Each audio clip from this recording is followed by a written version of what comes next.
지난 영상에서 유류분 반환 청구권의 10년 장기 소멸시효를 말씀드렸는데 이번에는 정말 어려운 단기 소멸시효입니다. 정말 중요한 내용입니다. 유류분 청구권의 1년의 단기 소멸시효는 피상속인의 사망 사실과 유류분이 침해되었다는 사실 모두 안 날로부터 1년입니다. 이렇게만 말씀드리면 정말 어려우니 예를 들어보겠습니다. 아버지가 장남에게 재산을 주셨다는 사실을 최근에 알았습니다.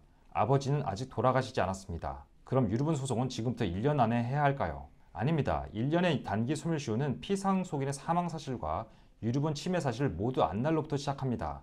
아버지가 아직 돌아가시지 않았으니 피상속인의 사망 사실 안 날은 아직 오지 않았습니다. 미래에 올 날이죠. 즉 아버지가 아직 돌아가시지 않았는데 재산을 장남에게 주신 사실을 안 날로부터 1년이 넘었더라도 이 소송을 하는 데에는 아무 문제가 없다는 뜻입니다. 다만 아버지 생전 증여 사실을 이미 안 경우이므로 아버지 돌아가시고 난 후에 1년 안에 소송 시작하면 됩니다. 반면에 아버지 돌아가신 후에 몇 개월이 지나서야 장남이 재산을 받아갔다는 사실을 알았다면 어떻게 될까요? 법률적으로는 피상속인의 사망 사실을 이미 알고 있었으니 장남에게 재산이 증여됐다는 사실을 안 날로부터 1년 안에 소송을 하면 됩니다. 그런데 실무상 이런 경우에 피상속인이 돌아가신 날로부터 1년이 지나기 전에 소송을 시작하는 것이 안전합니다. 왜냐하면 분명히 소송의 피고인 장남은 다른 형제들이 이미 증여 사실을 예전부터 알고 있었다고 하거나 적어도 아버님 돌아가실 당시에 알았다는 등의 주장을 할 것인데 아버지 돌아가시고 나서 한참 지나서 증여 사실을 알았다는 점을 입증해야 하는 문제가 생길 수 있기 때문입니다. 그럼 소송의 난이도가 올라가고 변호사 비용도 같이 커지겠죠.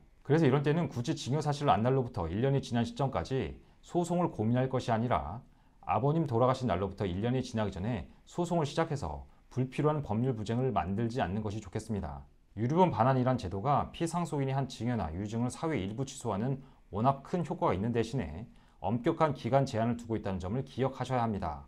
웬만하면 피상속인 돌아가신 날로부터 1년이 지나기 전에 소송을 시작해보세요.